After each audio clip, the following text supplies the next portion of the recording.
ओम श्रीराम. सर्व श्रोत्यांना प्रेमपूर्वक नमस्कार. श्रोते हो, आपण स्वामी विद्यानंद यांच्या भावार्थ रामायण संक्षिप्त या ग्रंथाच्या आधारे निर्माण झालेला मला भावलेले भावार्थ रामायण अर्थात आत्मपरायण हा ग्रंथ आपण पाहत आहोत. आज अयोध्याकांडातील अध्याय 14वा, श्रीरामांकडून दुष्ट कावळ्याला शिक्षा. ओम श्रीराम.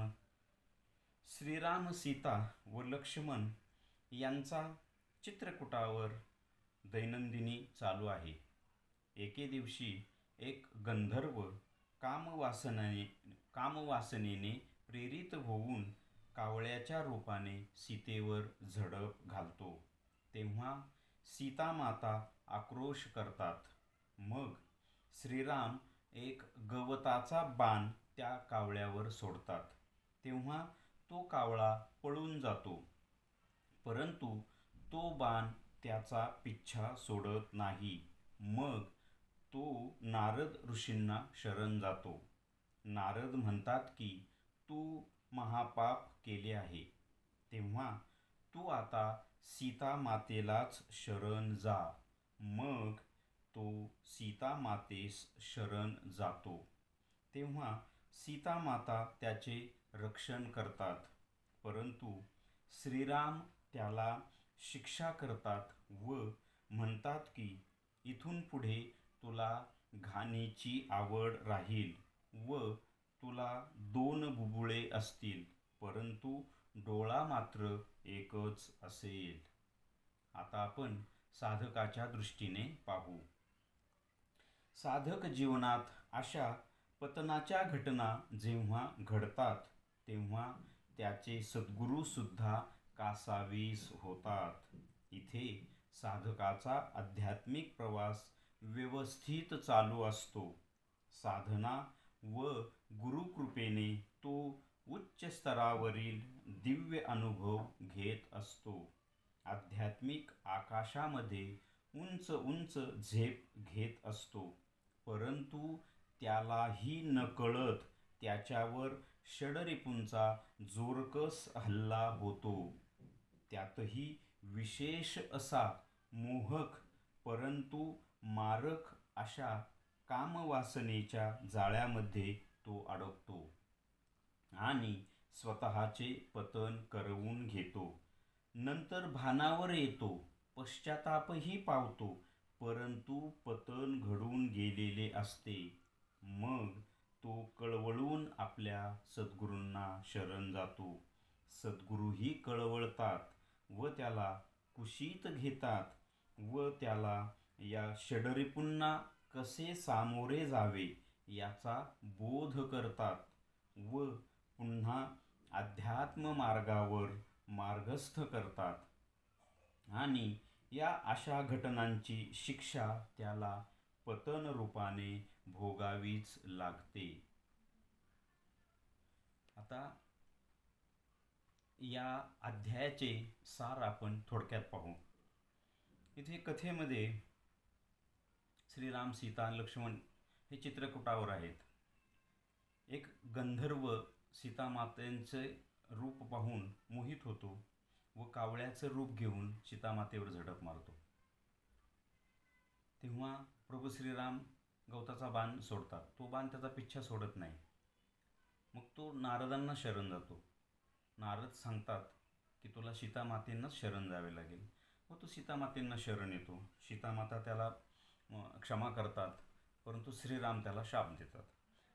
हे कथा रामायणामधील ही साधकाच्या दृष्टीने कशी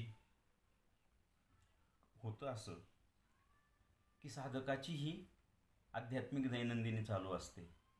सद्गुरूंनी अनुग्रह दिलेला असतो. तो तळमळीने साधना करतो. त्याला उच्च स्तरावरील दिव्य अनुभव येत असतात आणि तो त्याच्या आनंदात असतो.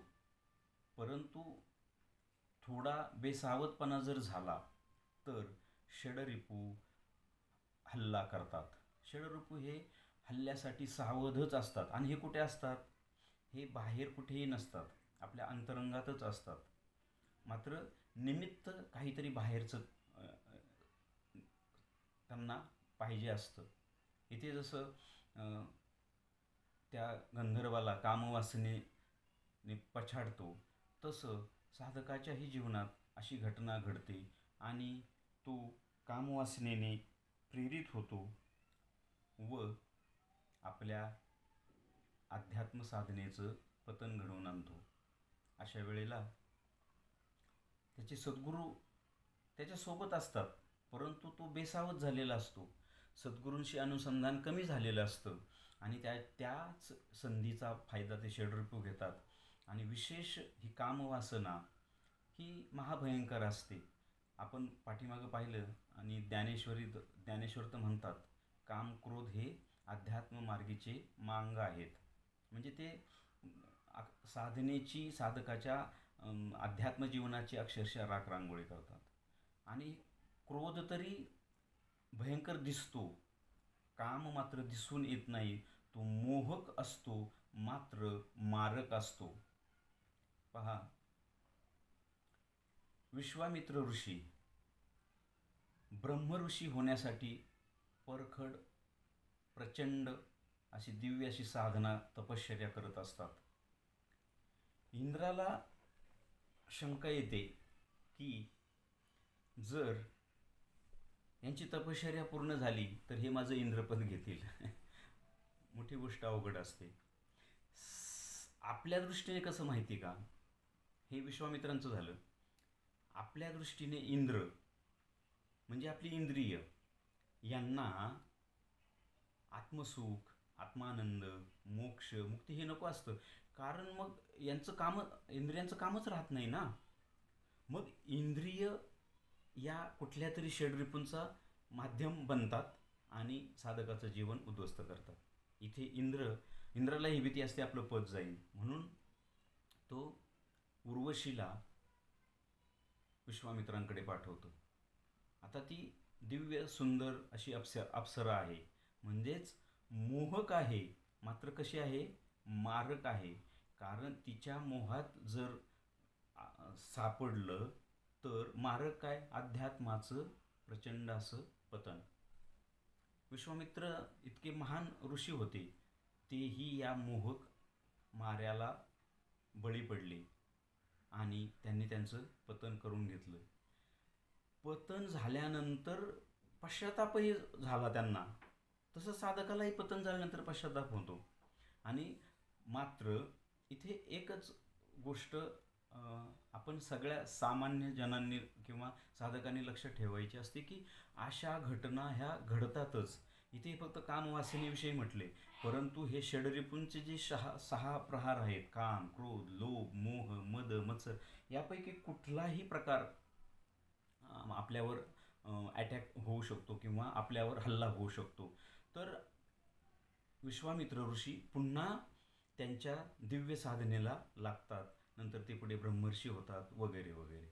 तसंच इथे कथेमध्ये सुद्धा हा गंधर्व कावळ्याचं रूप घेऊन कामवासनेने प्रेरित होतो.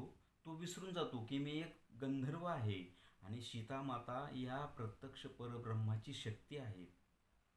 तरीही तो त्या वासनेने प्रेरित होऊन त्यांच्यावर झडप घालतो. मात्र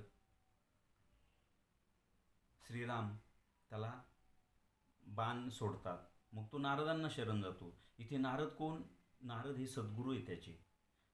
मग सद्गुरू काय करतात? सद्गुरू या गोष्टीतून मुक्त नाही करत, सद्गुरू मार्ग दाखवतात. मग सद्गुरू पण कळवळतात. आपला शिष्य जेव्हा पतन पावतो ना, तेव्हा सद्गुरूही कळवळतात आणि मग सद्गुरू त्याला पुन्हा साधनेच्या मार्गावर आणतात. तिथे नारदांनी काय सांगितलं? सीतामातेला शरण जा. आणि ती सद्गुरू काय करतात? त्याला साधनेवर पुन्हा आणतात. सीतामाता कोण आहेत? सीतामाता या शक्ती आहेत आणि साधकाच्या ठिकाणी सद्गुरूंची साधना ही शक्ती आहे, सद्गुरूंची कृपा ही शक्ती आहे. ही जी दिव्य शक्ती असते, ही दिव्य शक्ती साधकाला साधनेतून शुद्ध करत असते. म्हणून सद्गुरू ही योजना नाही, कारण तुमचं साधकाचं शुद्धीकरण झाल्याशिवाय आत्मसाक्षात्कार नाही, ईश्वराचा साक्षात्कार नाही. मग शुद्धीकरणासाठी कुठली शक्ती काय लागतं, तर त्या ईश्वराची शक्ती लागते, आत्म्याची शक्ती लागते. तसं शुद्धीकरण घडून येत नाही. म्हणजेच तो नारद त्यांना त्या गंधर्वाला काय आयडिया देतो, की तू सीतेला शरण जा, रामाला शरण जाऊन काही उपयोग नाही, राम तुला बाणच तुझ्या पाठीमागे सोडणार आहे. म्हणजे परब्रह्म किंवा आत्मा यांच्याकडे तराजू असतो, तुमच्या कर्माचं फळ हे तुम्हाला देतातच. परंतु त्याची जी शक्ती असते ना, ती शक्ती आपल्याला आपल्याकडून साधना घडवून घेते, आपल्याकडून ज्ञानयोग घडवून घेते, भक्तियोग घडवून घेते, कर्मयोग घडवून घेते, आपल्या सगळ्या अंतरंगातील सगळ्या घटकांचं शुद्धीकरण घडवून आणते. म्हणजे मन, प्राण, देह, चित्त, बुद्धी, रोमन रोम, पेशीन पेशी या सगळ्यांचं संपूर्ण शुद्धीकरण झाल्याशिवाय आत्मसाक्षात्कार होत नाही. त्याकरता लागते ती सद्गुरूंची शक्ती, सद्गुरूंची कृपा, सद्गुरूंची साधना, हे शुद्धीकरण घडून आणतं. हीच आयडिया नारदाने त्या गंधर्वाला दिली. तसंच साधकाच्या दृष्टीने साधकाचे सद्गुरू त्याला पुन्हा साधना मार्गावर आणतात, पुन्हा तपश्चर्या करायला लावतात, पुन्हा साधनाच करायला लावतात. आणि मग हळूहळू हे या सगळ्या गोष्टींचं शुद्धीकरण होतं. कामाचं शुद्धीकरण दिव्य अशा शक्तीमध्ये होतं, क्रोधाचं ह्या सगळ्यांचं उन्नयन होतं, हे षडरिपू यांचं उत्क्रांत होतात. आणि तेच साधकाला मग सहाय्यभूत ठरतात, आणि मग तिथे पुढे साधकाला आत्मसाक्षात्कार होतो. श्रीरामार्पणमस्तु. हरि ओम तत्सत. ब्रह्मार्पणमस्तु.